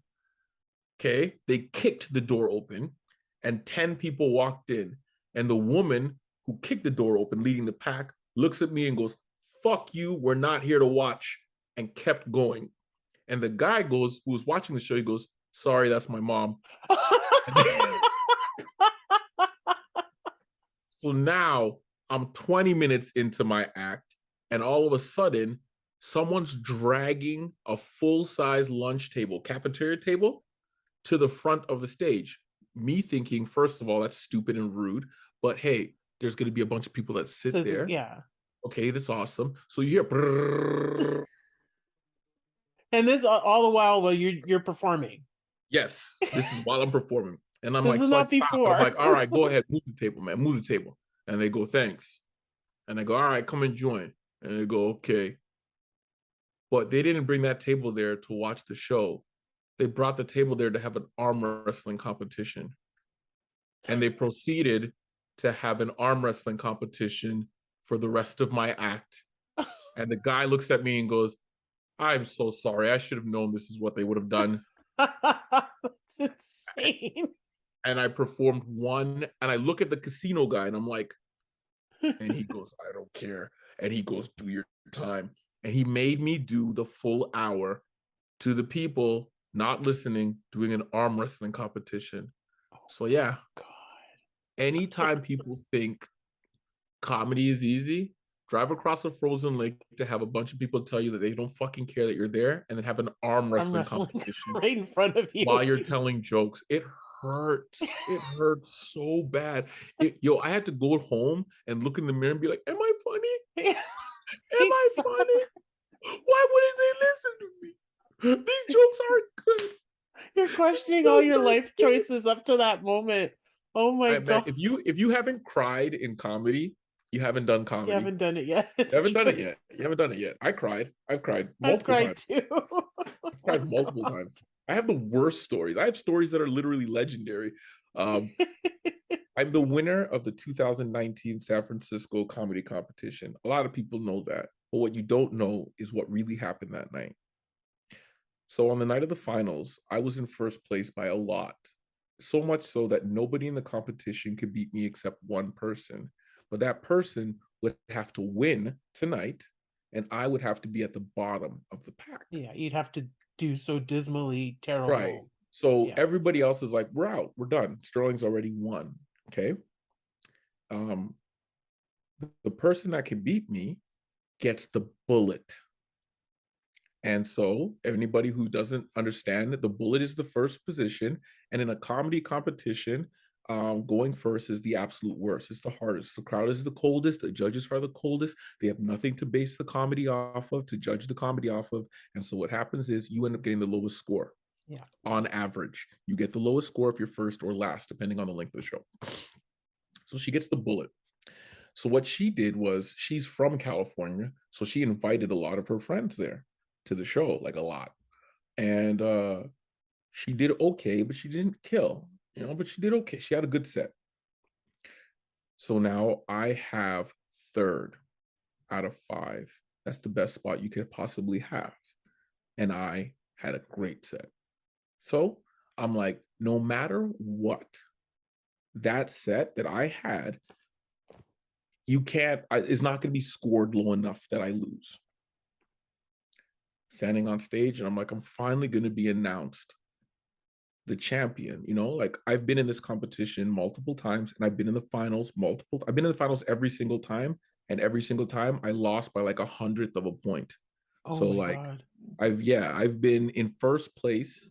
This is how crazy it is. I've done Seattle and San Francisco 3 times. I've been in first place on the final night every single time, but I've only won once. Wow. So yeah, I'm sitting there and I'm like, I've been here before. This is the Mhm. finals, I'm on stage. And they announce me as the loser. I lost. They say I lost by 100th of a point. And I'm like, fuck you. And I shake hands, because always take your losses with the same respect you take your wins. I shook everybody's hand. I walked off the stage, and I walked into it was a winery, so it was grape bushes and fields. I walked in between the bushes where nobody could see me, and I laid in the dirt and I cried, Oh. staring at the moon, saying, how the hell are you going to tell me I lost by 100th of a point? That's like, come on. Yeah. That's Tell me I that's like, lost by 50 points, not a hundredth. 100. Because the last time when I did Seattle, I lost by 300ths. And I was like, I'm tired of this. Which that one I was like, come on, you guys rigged it. I was in first place so much. It was disgusting. Mhm. So I'm laying in the dirt crying and I'm looking at the sky and I go, what do you want from me? Like I'm in first place I won every round. What do you want from me? And I cry for a bit and I say, okay, you're being disrespectful. You're being a bad loser. Get up, dust yourself off, go congratulate the winner. So we're staying in this like mansion in the winery. And so I walk to the winery and I dust myself off, wash all my tears. And as I walk to the gate, there's the girl that is the champion, and her mother, her husband, her father, and the promoter of the entire festival are all hugging and she's crying. I'm just like, yeah, she's celebrating, Mhm. big win. You pulled out a miracle. You beat Sterling Scott in the finals from the bullet. That's never happened in my life. The promoter of the show, John Fox, looks at me and says, there was a miscalculation. You're the champion. I'm so sorry. And then goes back to consoling them. And Oh, I'm like, what? So I'm like, what's going on? I go into the house now, and everybody's like, we've been looking for you. One, there's five judges, but then there's one person that tallies it. The person that tallies it tried to cheat for the girl to win. So he entered the wrong scores so that I would lose. oh And so they put God. me, so the only reason why it got found out was because John Fox was like 100th. That's a very tight margin. Yeah. Sterling Yeah. had a good set. Can I see what Sterling's score was? And my score turned out not to be last. My score was actually second second for the night, right? Which would have kept you Right. high enough to And the win. girl came third for the night, and then another comedian won that night. So on the overall, because Oh, he won, it made it cancel out everybody. Because the only way she can win is she she winning. had to win that He had night. to Yeah. win. So he won. And the guy changed the scores and put her score as his score as hers in the computer, not on paper. So when they asked for the papers from the judges and they recalculated, I had won by a landslide, but I was never announced the champion. So on the internet, it had her as the champion first. Oh, And then they had to pull it down and yeah. post me. And then there was huge outrage because she was the first woman to ever win the San Francisco comedy competition. But she never, and the thing is, she was never close to me. Like, if you watched her act and my act, you would never even think we're in the same realm.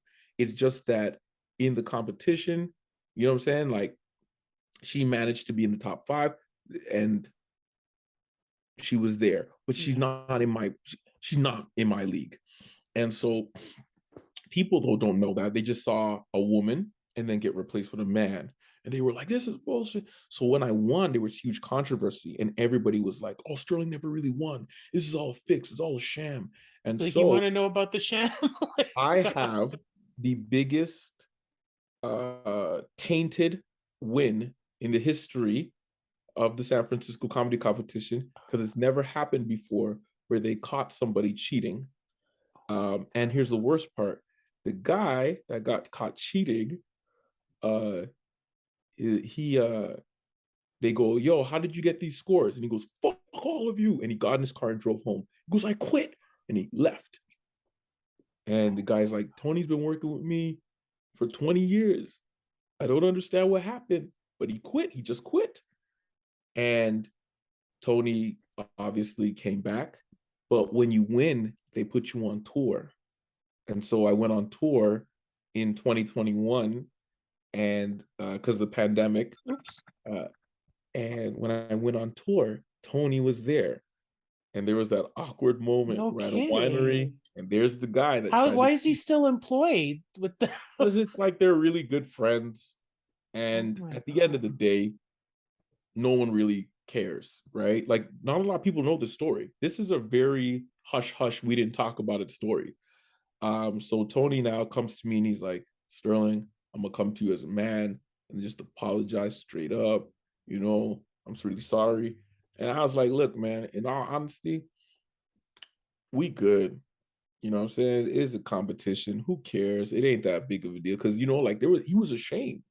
This As he is should be. this is huge. Yeah, it's And like you so don't it was do it was that. a huge big deal. Yeah, it was bad. It was bad Yeah. because there was a lot of women who were furious because they were like, you cheated us out of the win. And I hate it because I'm like, I don't want to shit on anybody to let them know, hey, she made to the finals and she's a great comic, but she stood zero chance against me. Mhm. Yeah, because And you were if you so want to far go hour ahead for and hour, like anytime someone wants to, like I use comedy like fighting. I'm like, do you want to go hour for hour? Do you want to go 20 for 20? Do you want to go 30 for 30? You do 20, I do 20. We could really talk this talk. You know what I'm saying? But I don't want to do all that. At the end of the day, in the record books, the first ever Black comedian in 45 years to win the San Francisco comedy competition, Sterling Scott. yeah, And that's all that matters. yeah. Yeah. Wow. I tell you, man, there's a lot of wild stories that Wow. happen in this game, and it's not That is over. wild. I got to hang out with Dave Chappelle. Like I opened for and there's I got to do TV show with Dion Cole. I hung out with Donnell Rawlings. Like the comedy has so many beautiful moments that it's worth the cries. Yeah. It's Oh worth my the cries. goodness. If you're willing to put in 15 years, if you're willing to accept the grays, if you're willing to Yeah, yeah, I give up got them. your weekends, yeah, I got them too, Yeah, girl. I got yeah, them too. I got You know them what I'm all saying? They're over. here, Yeah, they're here. I yeah, just they're caught that here. seasoning, girl. It just makes us taste Seasoning. better. You know what I'm saying? It's like salt and pepper. We taste better because you give up so much of your life. Comedy's a sacrifice. It is. Yeah. Anything that you truly love is a sacrifice. Because I genuinely say I've given 15 years of my life, honest, given. And a lot of people need to understand going into this art form that the joys that you see are really small celebrations for the work that we put in on a regular basis, Oh yeah. which is why when I see you in Ottawa, I get excited because I'm not going to see you again for 8 to 10 months. So, Yeah. yes, I'm going to say, let's drink, let's get food, let's do this because this is it for us Yeah. or till the next time or the festival. Hmm. And when you put in 15 years, sometimes that doesn't happen. Sometimes that comic dies. You Yeah. know, we've lost a lot of comics. Some great ones too. Matt Billen, we lost Matt Billen, and that was heartbreaking because phenomenal comedian. In fact, that's who I did San Francisco with the first time. And great comedian, great guy. So sometimes goodbyes are forever and you just never Yeah. know when. And all Exactly. that's left, I lost oh my goodness. He's out of Calgary and you know, name was Andy. Great comic. Man, we used to drink wine. Every time I came to Calgary, I stay at house. We drink wine. And one day he just had a heart attack. 39 years old, 39. got a Shit. heart attack, and nobody was there because, like comics, we're usually alone a lot. Yeah. And he passed away, you know? And it's really why you gotta like life. Why I say comedy is equates to life. We have to cherish and celebrate each moment that we have because we don't know when that'll be our last. We don't know when it'll be our last festival.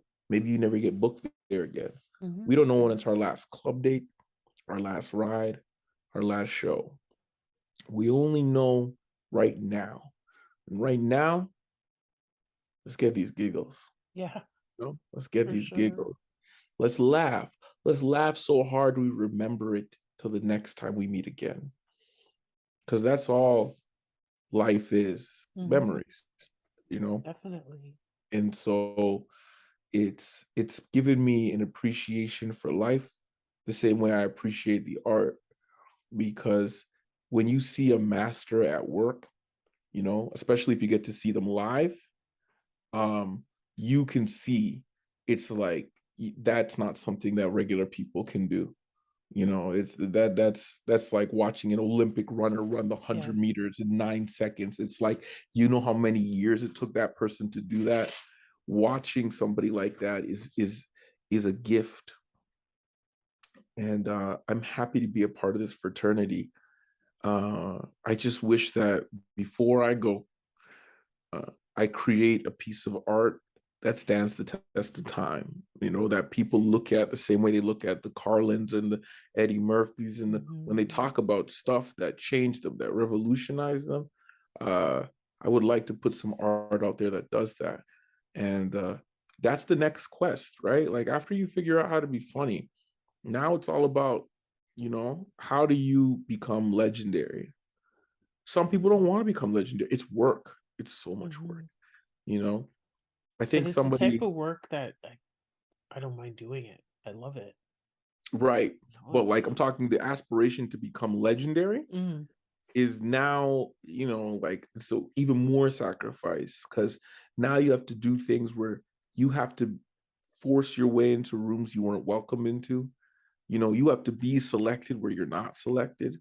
you know you understand a lot what I'm saying, because you're a Black woman. So, like, first off, you're a woman, so they're already going to put that pressure on you. Then you're Black, so they're going to be like, so, or do you want to do like this show, like, you know what I mean, like, they treat you like you're a special animal or something like that. yeah. Well, we can't book her because we got a lot of white men coming in, so we can't do. And it's like, you gotta eat all of that. Eat all of that, because Yeah. once you get past that stuff and get through all that, you can see why we celebrate. You can see why we have fun. I mean, I don't know if you'll ever feel anything as wild as the breath from 5,000 people as it hits your face when they laugh at a joke. It actually comes on a delay, like 2 seconds. Like, you'll tell the joke and be like, oh, it bombed. The very last I've stage. felt the force, not of Yeah. 5,000 people, but I remember the very first show I ever did. And there were maybe 150 people. And Hmm. yeah, there's like a delay, like a 2-second delay. And then it was like poof, like it was like a force. And I It was is. like, oh, Yeah. yeah, yeah. And I could it's never experience that. euphoric. It's Yeah, yeah, euphoric. euphoric. That's the perfect word. I literally was at a show where you could tell how good the comedian was doing, because when they laugh, the curtains shake. And Wow. so if the curtains were swaying a lot, they're killing. Yeah. Oh And my that's how God. power, that kind of power, that kind of, I feel like Mickey Mouse in Fantasia, where he's Yeah, like with the bringing the wand and water up, yeah. because you're conducting the crowd. You're like, now you're sad. Now you're quiet. Now laugh. Yeah. Now quiet. Yeah.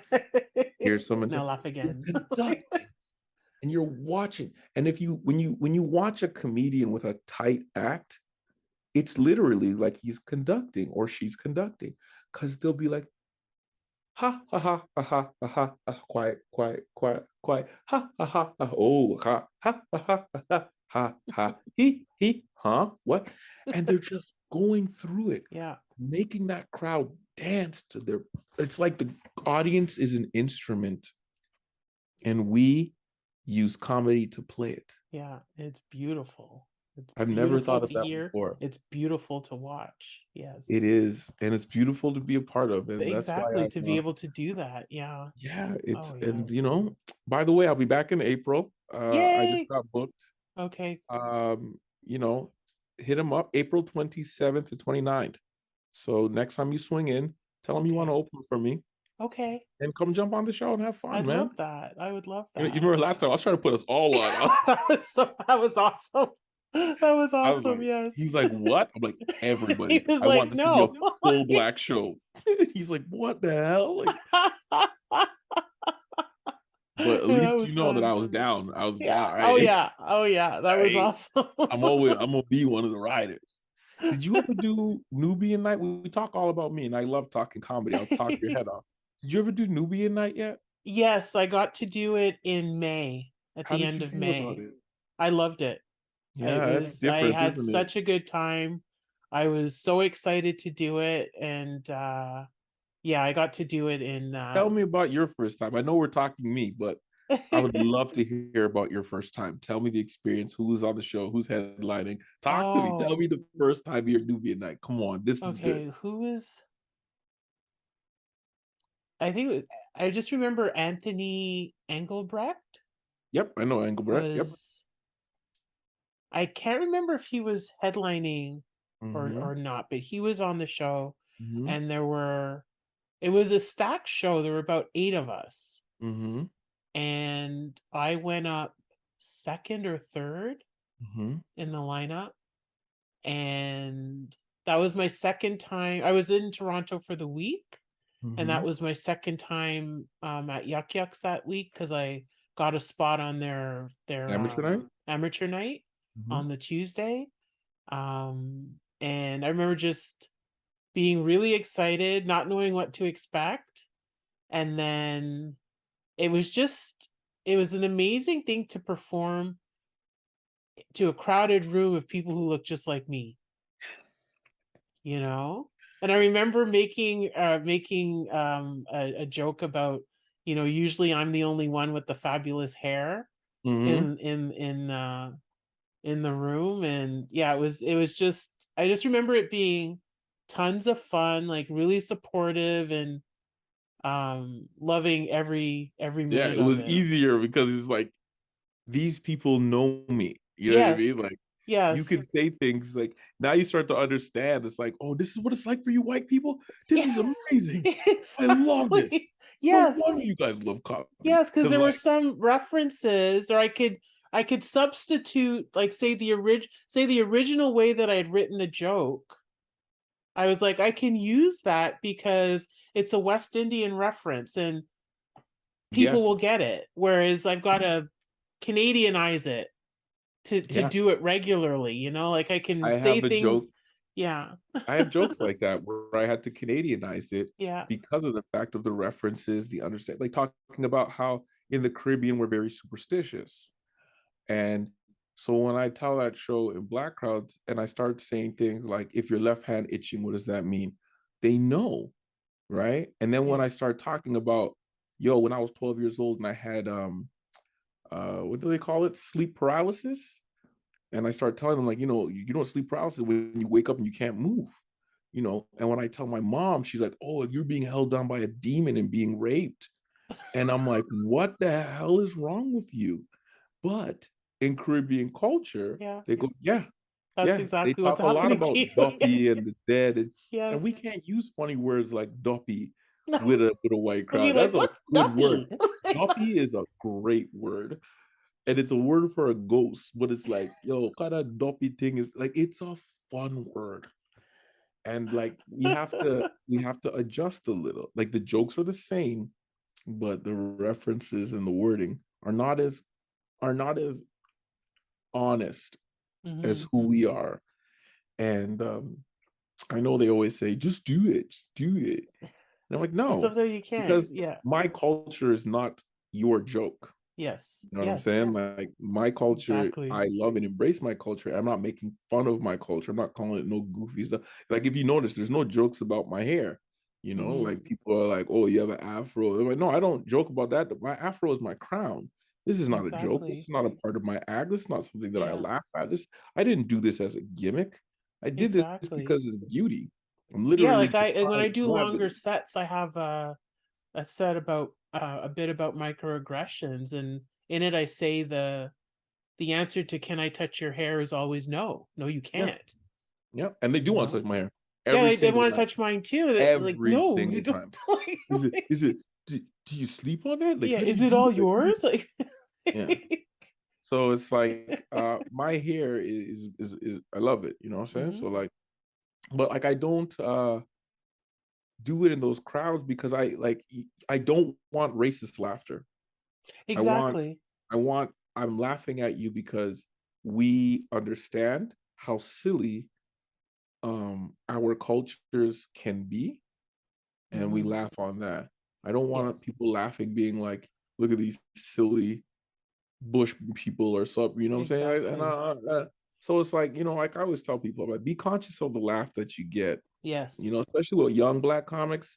Don't come in being the stereotype. Don't come in and be like, Yes. white Yes. people, you guys be doing this, and my dick is so big, and I be fucking all these white girls, and that's why I be like, don't be the stereotype. You know what I'm saying? Yeah. Especially don't do that for the laugh. All you're doing is giving in. Perpetuating the. Yeah, you're perpetuating, but you're giving into the easy laugh, the lowest grade level laugh, by disrespecting and insulting our culture to a bunch of people that hate us. You see, you Yeah. go do that show in like a black room, and they'll throw you out. Yeah. Yeah. Throw you out. Not Like, going to that's not stand who for we that. are. We don't do these things. What are you Yeah. talking about? You Exactly. know?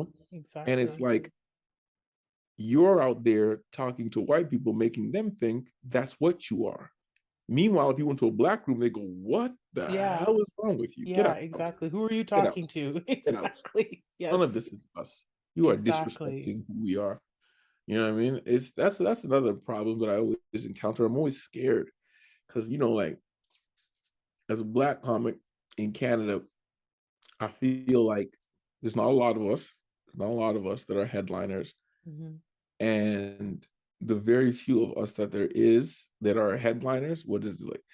You could literally call them by province. In Vancouver is Dino Archie, in Edmonton is me, and then we go all the way to Toronto. Yeah. And in Toronto, you've got you got the multitude. There's quite a few out there. A couple in Montreal. That's it. Yeah. Not a That's it. lot There's probably 10 real solid headliners in this country. in the country. Yeah. Yeah. It's crazy when you say it, but it's like, it's real. Like, when you talk about who are the 10 best comedians in this country, you'd have a hard time counting, Hmm. because you'd be like, ooh, I don't, they're good, but they're not a headliner good. They're not like the killer good. Yeah. They're just there. So it's like, when you talk about headliners, we're a very small group of people in Canada as black people, probably less than, like, I'm gonna say 10 just to be nice, you know, because Yeah. off the top of my head, I can't think 10. I could probably get to 6. You know what I mean? I'm Wow. like, ugh. Like, I'm talking traveling, touring headliners. Yeah. I would say there's 10, less than, actually. Oh my God. Man, traveling, just Daniel. Um, I'm gonna throw him in just for a good shake. JP is thing. I'm struggling to get to 10. Yeah. Wow. Oh my I'm God. struggling to get to 10.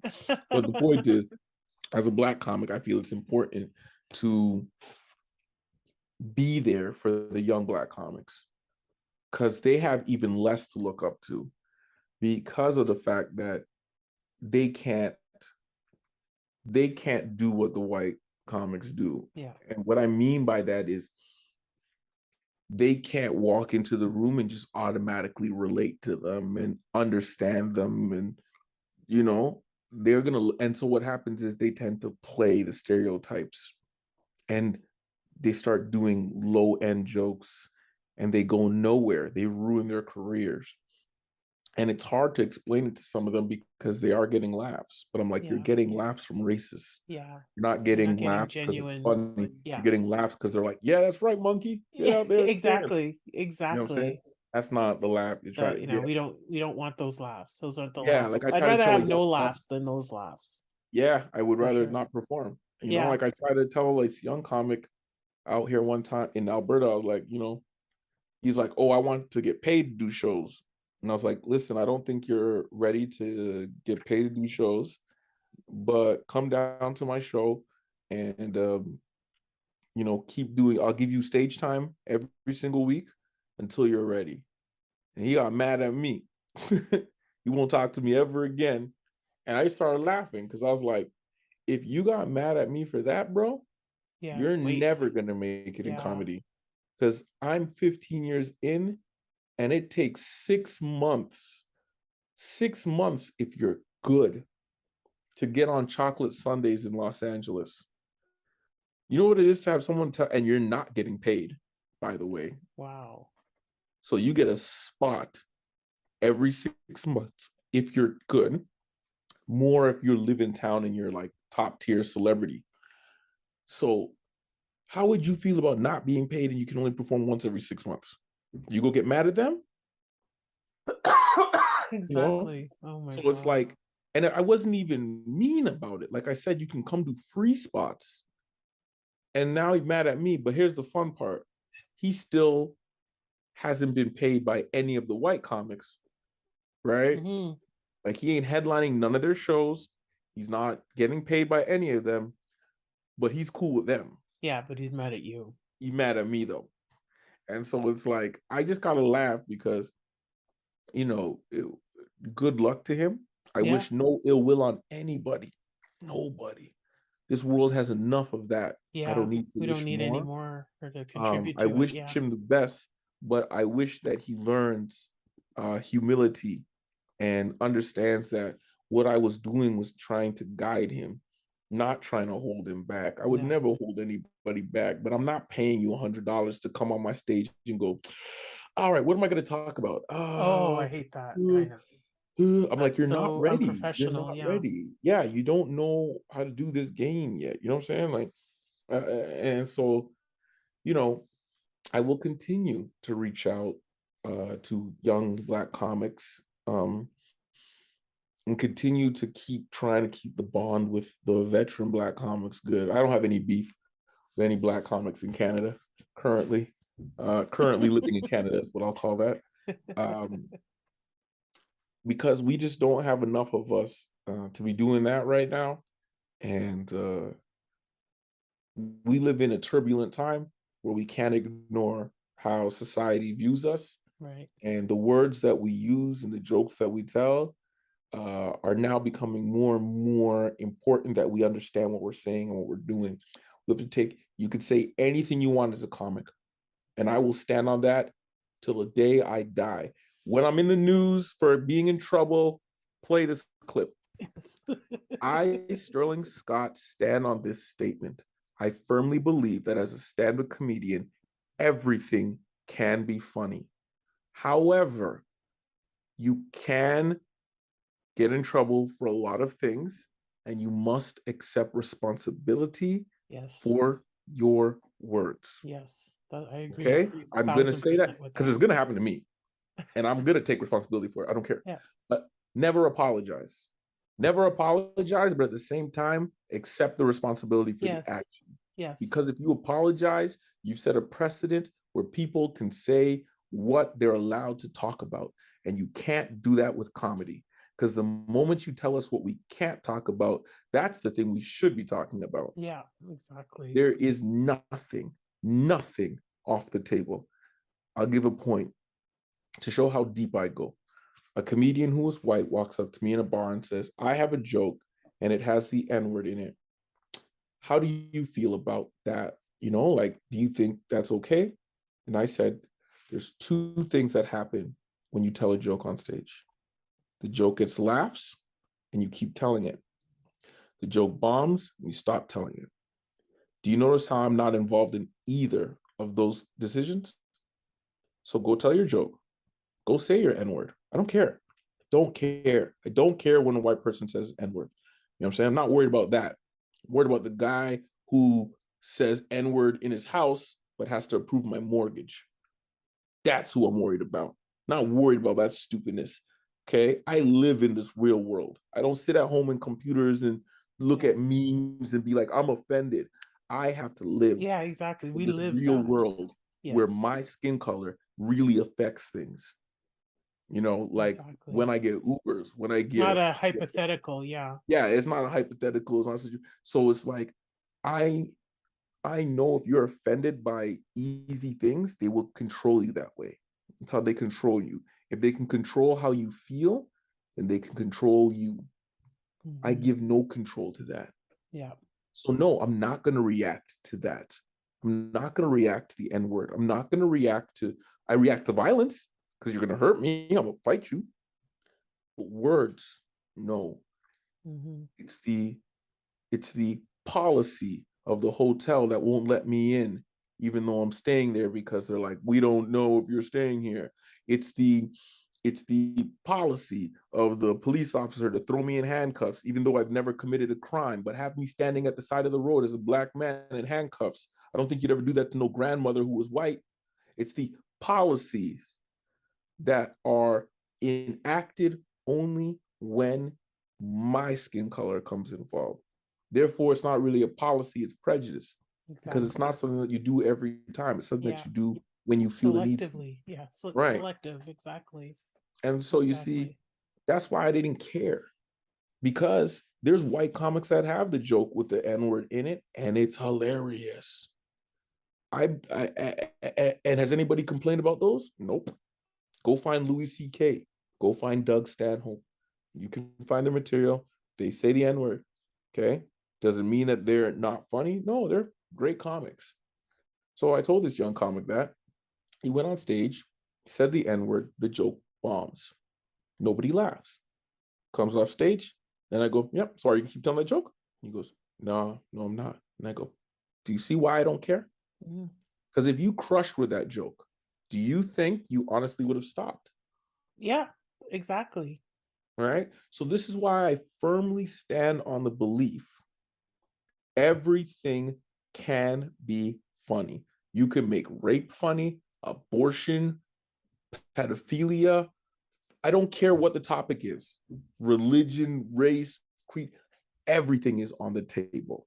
Okay. In fact, the scarier it is, the more you should go over there. Mhm. But it's like the scarier it is, the better you have to be as a wordsmith Yes. to be able Yes. to spin that yarn, Yes. right? Yes. Comedy is like Olympic diving in the sense that it's like if you tell a dick joke, that's like a seven. You know what I mean? No matter how good it is, the best it could be is a seven. You go up, you go down. We get it. No splash. Mwah, good job. That looks cute. Great dive. But when you want to talk about cancer, pedophilia, religion, the vaccine, all those things go into like super high level. That the transgender, gay, you even say the word and the crowd shuts down. Yeah. That's how crazy it is. And to be honest, those are the best jokes Mhm. because they come from a place of you're scared when you hear the person talk about it, and you laugh really hard when you see where the joke went. But you got to be a good wordsmith. Yes. You Yes. got to You be have to a have the good skill wordsmith. first to be able Yeah, to like do that. I am still like you see the joke that I did in Ottawa where I said to the white people, were you there that night? Yeah, I was there Yeah. that night. That joke is the type of joke where it's like you can't just say that joke. You got to set it up properly. Yes. Yes. Yes. And like as I was doing the setup, everyone's like, "What's going on? I don't get this." And then when it drops, it, what the fuck? And I'm like, "Yes, I know.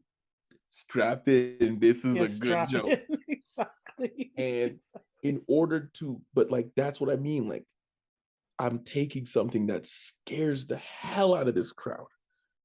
Like Mhm. I went back to Nick's house and a black guy came to the house to talk to me about that joke. he's, Wow. he's like, I need to talk to you about that joke. Because he's like, all right, cool. Okay, listen, the math is there. But no way in hell is this gonna go through. What are you thinking? And I'm laughing because I'm like, this is how I know the joke is gonna be good. I'm still Yeah, working on it, by the way.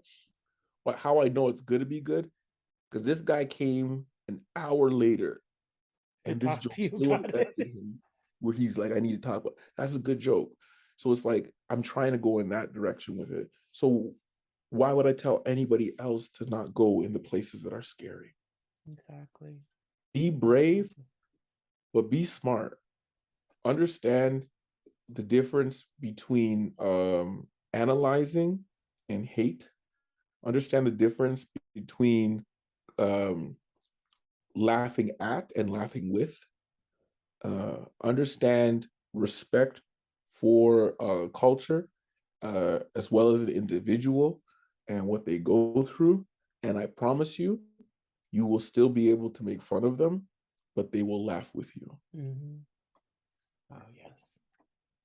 Yes. I wish we could keep talking. I know. I looked at the time and I'm like, I talked your whole podcast out. Like you I talked would love to do a part 3 minutes. two if you're free some other time, because I I will think always do a part two. there's I so will do a much that we part two. can there's just still so much that we haven't even scratched the surface on I some know. stuff. But And it's like we talked for an hour and a half. It's like but I'm like, I'd I'm gonna love do to an do a hour part 20. two, I'll gladly if you're do a part free, two. I will know. gladly do a part two. Like Okay, I say, because I'll talk comedy till the sun. I love. I am. but yeah, let's Yeah, have because this like as a part one, and at a mhm, later date yeah, I would we'll do love another to. date. So I would. just let So me. please stay in touch. I will. I Pleasure and will. honor. Oh, Good luck at your absolutely. show tonight. Thank you. Thank you so much. Well, No problem, man. I'll talk to you Later. soon. Deuces. Okay. Bye.